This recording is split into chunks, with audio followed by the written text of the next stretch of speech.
ভক্তবৃন্দ চরণে প্রণাম, গুরুদেব এবং সর্বোপরি শিল প্রভুপাদের চরণে প্রণাম নিবেদন করে কৃপা আশীর্বাদ প্রার্থনা করে। তো আজকের আমাদের ভাগবতম প্রথম স্কন্ধে 4th অধ্যায় আলোচনা। তো আমরা তার আগে একটু নবদ্বীপে মাহাত্ম্য শ্রবণ করব। নবদ্বীপে 9টা দ্বীপ আছে, সেই 9টা দ্বীপের মাহাত্ম্য অনেক মাহাত্ম্য আছে। তো সেই ধাম মাহাত্ম্য একটা বই আছে, তো আপনারা যদি সংগ্রহ করে পড়তে পারেন তো সেখানে দেখতে পারেন। তো আমার কাছে যদিও বইটা নেই, তো আমি এর আগের বছর, এই বছর না তার আগের বছর, তো আমি একবার গিয়েছিলাম, তখন শুনেছি, তো অতটা মনে নেই। তো আমি এই 2 দিনে যেটা দর্শন করেছি সেই কিছু মাহাত্ম্য আপনাদের সামনে বলার চেষ্টা করব। তো সেখানে আজ মাহাত্ম্য বলবো নৈমিষ অরণ্য আছে এখানে।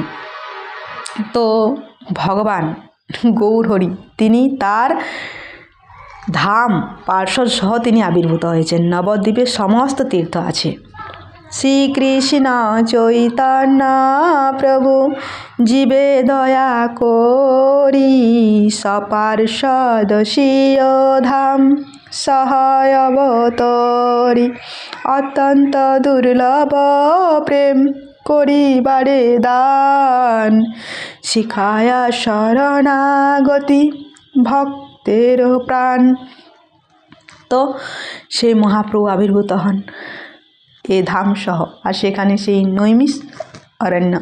তো সেখানে ভাগবতম পাঠ হবে, গৌর ভাগবতম। আর সেখানে আছেন হংসবাহন শিব। এই হংসবাহন শিব তিনি তার কৈলাসে তিনি মেসেজ পাচ্ছেন যে আরে এই নবদ্বীপে গৌর ভাগবতম কথা হবে, সেখানে গৌর ভাগবতম কথা হবে, মুনি ঋষি তারা সব আয়োজন করেছে।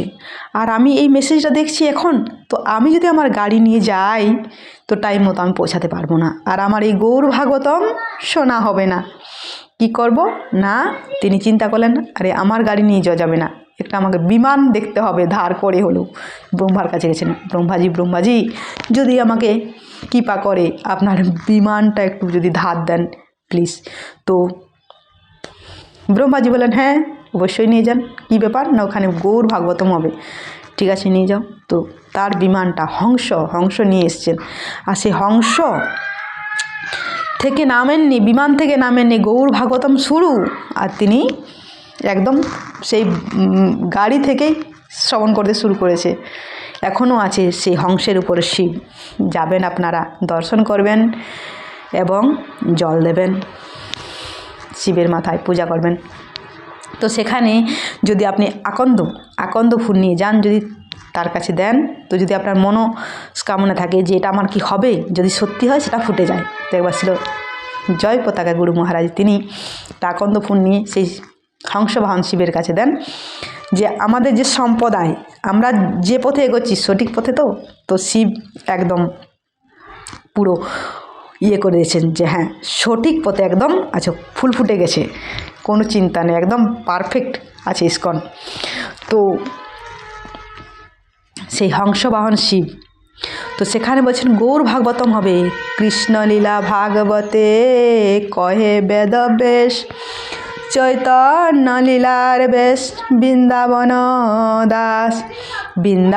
দাস কইল চৈতন্য মঙ্গল, যাহার শ্রবণে নাশে সর্বয় মঙ্গল। চৈতন্য নিতাই যায় যাতে জানে ও মহিমা, যাতে জানি কৃষ্ণ ভক্তি সিদ্ধান্তর সীমা, ভাগবতে যত ভক্তি সিদ্ধান্তের সার, লিখিয়াছে নিয়া জানি করিয়ায় উদ্ধার। চৈতন্য মঙ্গল শুনে যদি পাষণ্ডী জবন, সেও মহাবৈষ্ণবে হয় ততক্ষণ। মনুষ্যের রচিতে নারে ওইছে গ্রন্থ ধন্য, বৃন্দাবন দাস মুখে বক্তাসি চৈতন্য। বৃন্দাবন দাস পদে কোটি নমস্কার, ওইছে গ্রন্থ করিতে তারিল সংসার। কি অদ কি অদ্ভুত চরিত বর্ণ যাহার শ্রবণে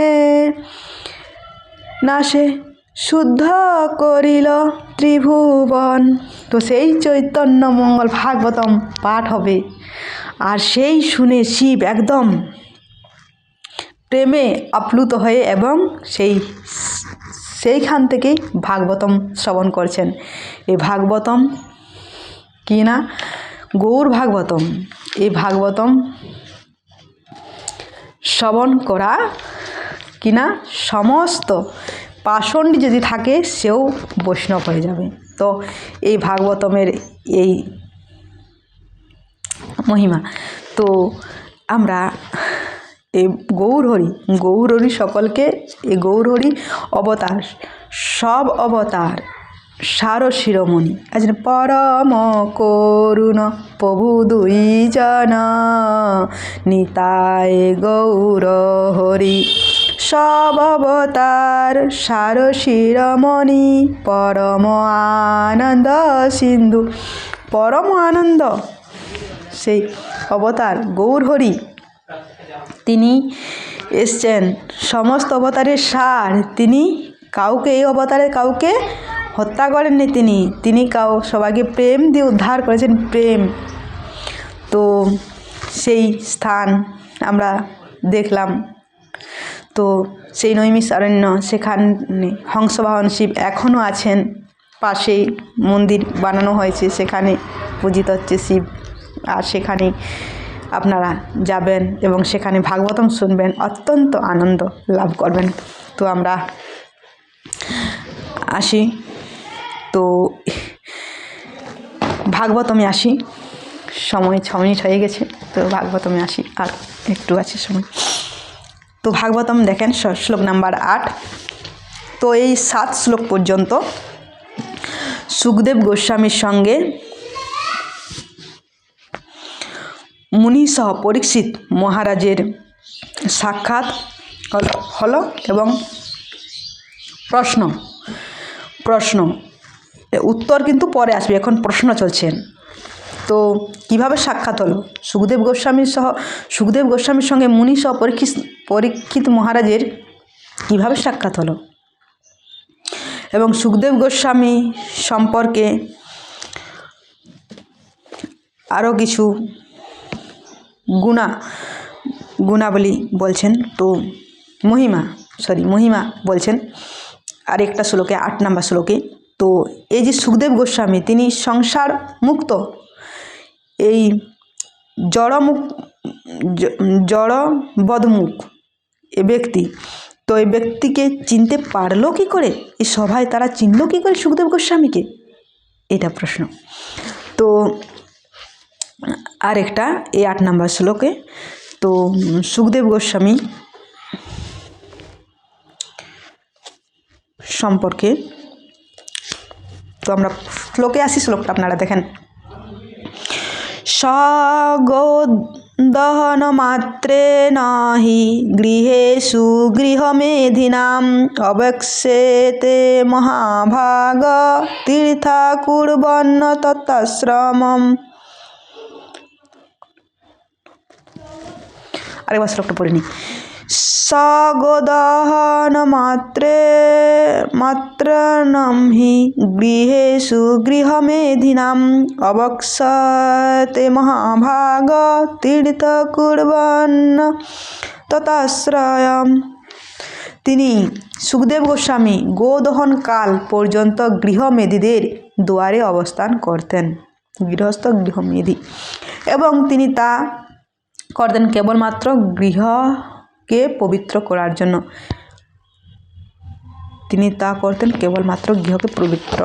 জন্য। তো গৃহস্থ গৃহমেধি, এখানে শ্লোকটা সেটাই বলছেন যে প্রথম লাইনটা দেখুন, সগোদহন মাত্রেণ হি গৃহেষু গৃহমেধিনাম। তো গৃহস্থ গৃহমেধি, গৃহস্থ একটা আশ্রম, আর আশ্রম মানে কি, সেখানে সংযম, সেখানে বাক্য সংযম, মন সংযম, যৌন সংযম, সব কিছু সংযম করে তাদেরকে চলতে হবে। এই গৃহস্থকে কোথাও কোথাও বলা আছে যে একটা ব্রহ্মচারী আশ্রমের সমান, মানে যদি সংযম থাকে তবে গৃহস্থ আশ্রম তিনি সব কিছুকে সংযম করবেন। তো গৃহস্থ আর গৃহমেধিটা সম্পূর্ণ আলাদা, আপনারা বুঝতেই পারছেন সেটা। আর গৃহস্থ সংযম, সব কিছু সংযম থাকবে। এবং এটাতে যদিও লাইসেন্স দেওয়া হয়েছে যে ইন্দ্র উপভোগ করার, তো সেটা কীরকম লিমিট না, পুরো একদম আনলিমিটেড না। যদি কিনা স্ত্রী ঋতুমতী হওয়ার পর সেটা মাসে এরকমভাবে তাদের কেবলমাত্র সন্তান প্রাপ্তির আশায় তো যৌন সংগ্রাম, সেক্স লাইফ ভোগ করতে পারবে। তারপর কথা বলা, তারপরে মন সংযত, এরকম তাদেরকে থাকতে হবে। গৃহস্থ আশ্রম সেটা একটা। তো সেখানে এই দুটো আশ্রমে যেতেন সেই সুখদেব গোস্বামী। কতক্ষণ পর্যন্ত থাকতেন, এখানে শ্লোকে দেওয়া হয়েছে গোদহন মাত্র ন, তাই না? এখানে দেওয়া আছেন যে যতক্ষণ পর্যন্ত গাভীর দহন করতে সময় লাগতো তখন পর্যন্ত। এই কথা শুনে মানে বোঝা যাচ্ছে যে প্রত্যেক বাড়িতে তখন প্রত্যেক গৃহে কিন্তু গাভী ছিল। এখন তো গাভী নেই। আর এই গাভী ভগবানের অত্যন্ত প্রিয়। নম ব্রহ্মণ্য দেবায় গো ব্রহ্মণ্য হিতায় চ জগদ্ধিতায় কৃষ্ণায় গোবিন্দায় নম। ভগবান গাভী এবং ব্রাহ্মণদেরকে ভগবান প্রসন্ন হন। এটার অনেকটা ব্যাখ্যা, আমাদের সময় অনেকটা হয়ে গেছে, তো আমি আর বলছি না, কালকে আমি এটা একটু সঙ্গে যুক্ত করে দেবো। তো এই ভগবান একবার ইন্দ্র, আমাদের মানুষ তো দূরের কথা, ইন্দ্র তিনি ভগবানের চরণে অপরাধ করেছেন, আর এই গাভী নিয়ে তিনি যান। তো এই কাহিনীটা আমি কালকে হয়তো একটু যুক্ত করে নেব। আজ এই পর্যন্ত, পরবর্তী আলোচনা পরে শ্লোক নিয়ে আসবো। হরে কৃষ্ণ।